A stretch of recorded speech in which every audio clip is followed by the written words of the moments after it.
Hello guys, today I'm going to tell you about that Caldera token is good or not. Now before we start the video, let's hear my legal disclaimer. This video is only for educational purpose. Do your own research for the investing.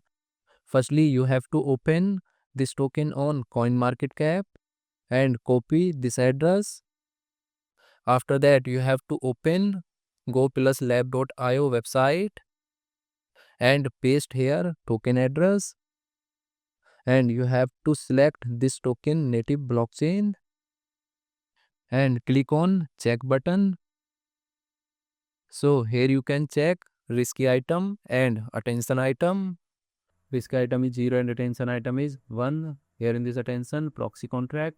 This contract is an admin upgradability proxy. The proxy contracts means the contract owner can modify the function of the token and could possibly affect the price. There is possibly a way for the team rubber scam. Now here you can see top 10 holders liquidity percentage. Top 10 holders liquidity percentage is around 100% and total supply is 1 billion Caldera token. After that you have to open this token on CoinMarketCap and click on market section. Now here you can check this token is listed on popular centralized exchanges like Binance, Coinbase, Bybit, KuCoin and other exchanges.